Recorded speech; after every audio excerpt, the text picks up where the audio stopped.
Did you know that over 25,000 idioms exist in the English language? I mean, that's enough to fill a small library. But here's the truth. You don't need to know all of them. Just a handful of the most common ones can instantly make you sound like a native speaker.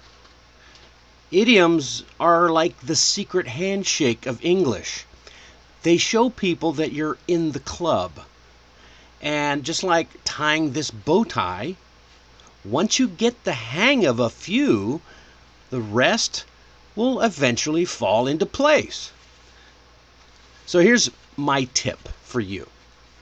Don't try to memorize long lists. Instead, choose one idiom that fits your life today. Write it in a sentence about your own situation. Then use it once in conversation, and then use it again. And that's how you start to build fluency, step by step. And stick around, because today, that's what we're talking about. We're going to unlock some of the idioms that you need now to level up your English. And yes, as usual, I've got a story about one idiom that started in ancient times, and it's still going strong today. And before we dive in, don't forget to hit the like button, subscribe, and drop your questions in the chat.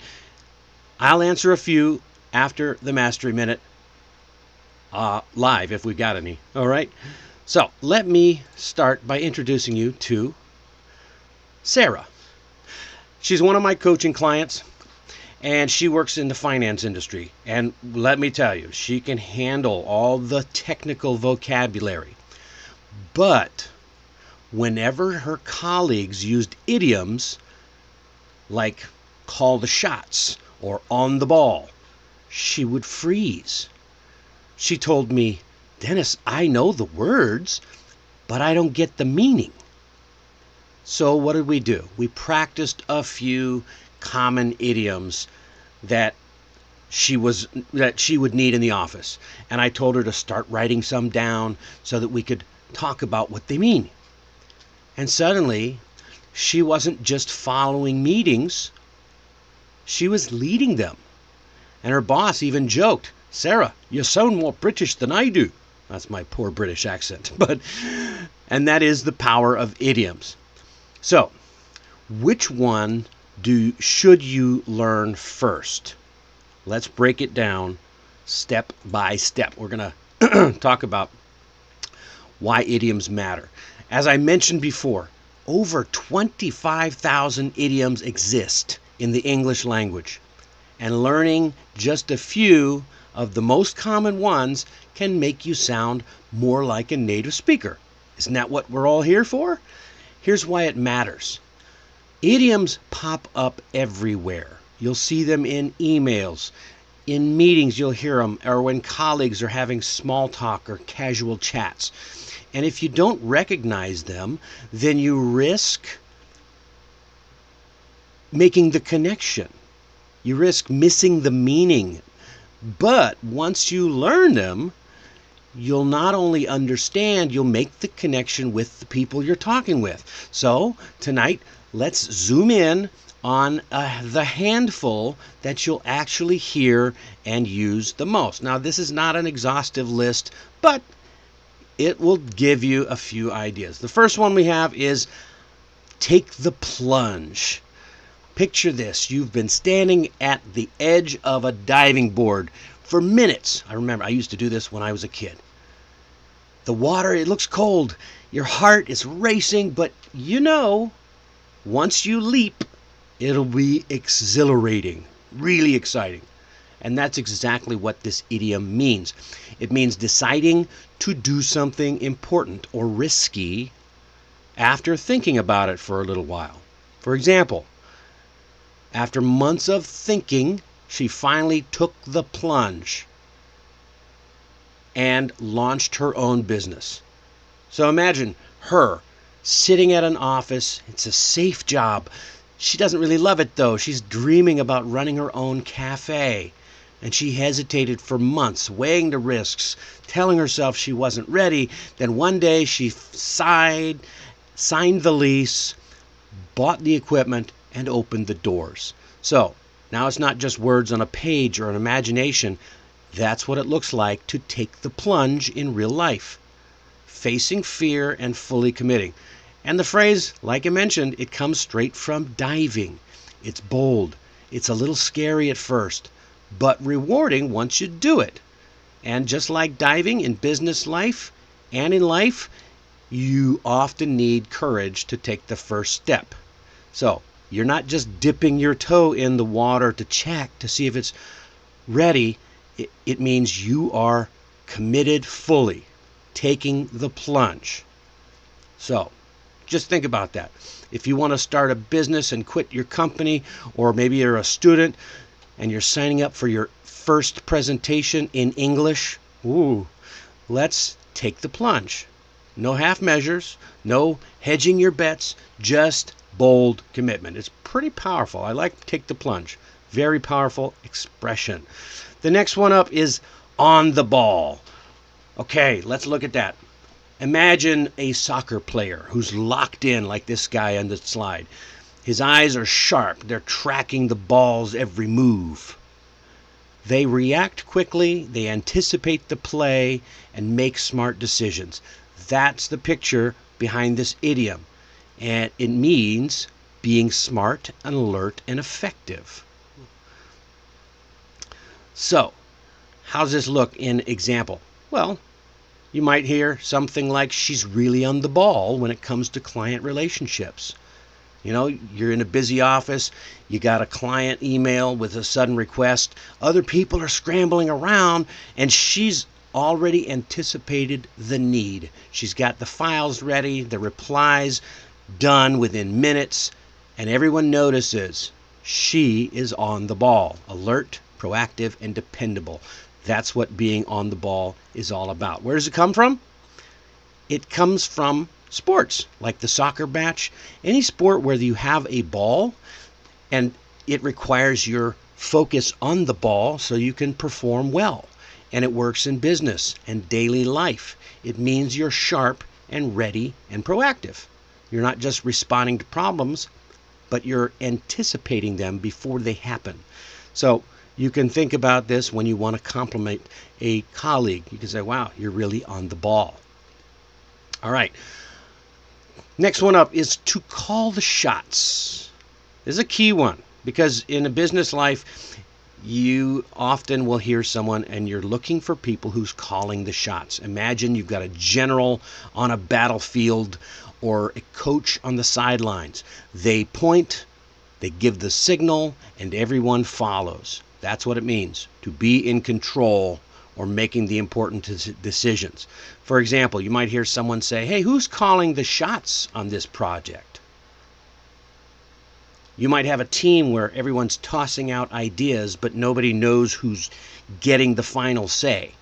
And then the manager steps in and makes a clear decision.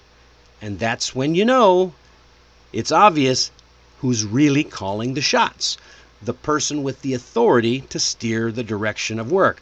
This comes, like I mentioned, from military and sports. The leader literally calls when to fire their shot or take an action. And that's what it's all about. It's all about leadership and authority. Thinking of a project manager deciding which tasks take priority, or a CEO steering the company's direction. When you call the shots, you're the one guiding the action, not just a bystander. Okay, this one's a fun one. The next one is great.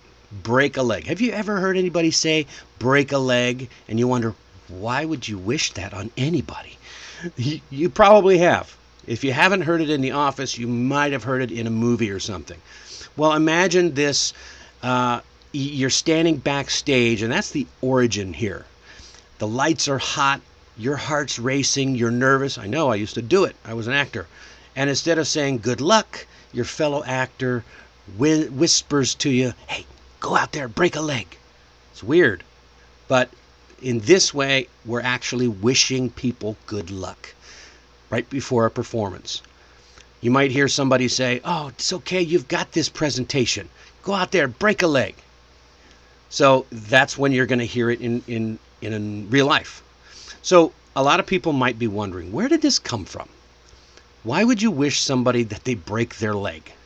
Well, you don't wish that on anybody. It actually comes from the early 20th century.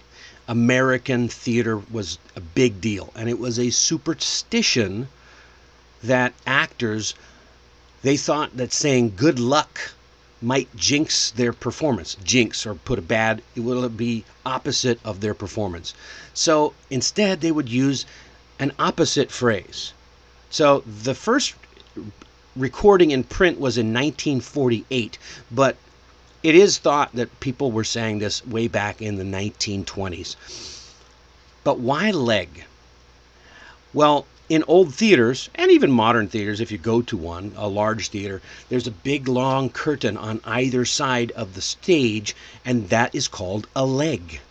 And when you go beyond the leg, breaking it meant stepping out into the spotlight. Some other people might say that they think that it might have come from bending the knees, like when you're bowing, or curtsying or something after a big performance. But at the end of the day, it's just about making a great performance. It's wishing someone success. So it's not a bad thing if someone tells you to break a leg. Okay? All right, our last idiom is back to square one. It's not always fun to go back to square one. This is an old one. Imagine you're playing a board game like Snakes and Ladders or something as a kid. You've climbed up the ladders. You're feeling good. You're thinking, all right, we're going to make it to the top. We're going to win. And then, boom, you hit a penalty square and you have to come all the way back to the beginning, the square number one. That's what this idiom is all about. It means starting over after a setback. So, for example, you might hear someone say the client didn't like the proposal, so we're back to square one. And in other words, this is the picture of a team. Let's say they spent weeks polishing a presentation, they walk into a meeting, present their ideas with confidence, and the client rejects it outright. Nobody likes that. Everyone sighs, they close their laptops, and they realize, oh man, they have to start over from the beginning. That is exactly what it looks like to go back to square one. Now, like I said before, this originates from old board games where you literally had to go back to the first square. And some people actually say that it came from old sports commenters back when we only had radios. And they would divide the field into squares that were numbered so that the listeners could understand. Either way, the picture's the same. You lose progress and you must start fresh. And that's why we use it today. Whenever plans fall apart and we need to regroup, try again. So why is it important? I like to share the origins of idioms because the story behind them makes them way easier to remember. When you hear that take the plunge comes from diving, or that break a leg grew out of theater superstition, the picture sticks in your mind. Knowing the background gives the phrase some color and personality and meaning behind the words. That's why learning the origin helps you master idioms faster. It makes them actually mean something beyond just being random expressions, and they become memorable stories that you can carry on into your own conversation. Yeah. And that way you can actually help you practice. All right. I'm going to give you some practical tips. Here's how to practice idioms naturally. Number 1, pick 1 or 2 idioms every week. 2, write them down in a sentence about your own life. 3, use them in real conversation or in emails or messages.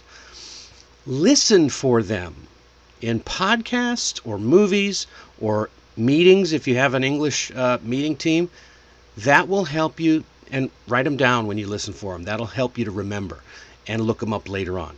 And then role play with a friend or with a tutor. You can do one-on-one tutoring with me as well. Links down in the description. And idioms, just so I want you to know, idioms are not just for native speakers. Using them correctly shows that you have a real mastery of English. Huh? And remember, less is more. You don't need a lot of idioms. Just a few well-placed idioms make you sound more fluent. Too many, and you might sound like a walking phrase book. So, all right, so what's your favorite idiom? If you have one that you've heard before and you want to know about it, or if you have never heard the ones that I just shared, drop it in the chat and let me know. What's your favorite idiom? And your challenge for this week is to pick one of these idioms from today and actually use it. Maybe tell a friend that they're really on the ball, or admit that a project went back to square one. Don't just study the words, practice them in real life. That's how idioms become yours. And as usual, if this episode helped, give us a like, subscribe, share it with a friend, and you can check out the full blog post at allaboutenglishmastery.com. Link is in the description. And if you've ever felt frustrated because you want to improve your English, but your schedule is packed, you're not alone. That is the struggle that so many learners face. Not enough time. That's exactly why I created Mastering English for Busy Professionals. In just 10 minutes a day, you can use typical things that you have around you, articles, videos, and you learn how to use them through this course to help you guide you step by step, even if you have a busy schedule. There's no cramming, there's no overwhelm, just small daily wins that add up to big confidence in English, whether you're at work or traveling or in your daily life. And we've gone a little over time, but that's all right, because now it's time for the Mastery Minute. And today's phrase is, well, let me get my Mastery Minute back. There we go. Spill the beans. Spill the beans. Picture this. You're planning a surprise party for your friend. Everyone is in on it. Shh, they're keeping quiet until the one person casually mentions the decorations. Boom! Suddenly, the secret's out. That moment. That's called spilling the beans. No, it doesn't mean dropping your dinner on the floor. It means revealing a secret, often by accident. And this actually comes from ancient Greece, because that's how they used to vote. People would use beans to vote in secret, and if someone spilled the container, the votes and the secret were revealed. So, let's bring it to life with a quick example. Imagine a company is preparing to launch a new product. An employee posts about it on social media before the official announcement. Oops, they spilled the beans. So now the secret plan is now public. So remember this phrase, spill the beans. It's playful, it's vivid, and it's perfect for situations where a secret slips out. And if you ever do spill the beans about a party or a project or even a surprise gift, just make sure you own it with a smile, okay? Just own it. All right, that's all the time we have for today. I don't see any questions, but in this episode, we talked about some common English idioms, what they mean, where they come from, and how you can use them naturally. These are the kinds of expressions that instantly make you sound more fluent and connected in real conversations. And next time, we're going to unlock your confidence with some game-changing phrases. If you've ever felt your words fall flat or struggled to sound sure of yourself, this is the episode for you. It'll help you to flip the switch, and you'll learn how to use these practical expressions to boost your presence in meetings and interviews and everyday conversations. And once again, if this episode has helped you hit that like button, subscribe, and ring the bell so you don't miss future episodes. I'm Dennis Wilborn, and this has been 15-Minute Mastery.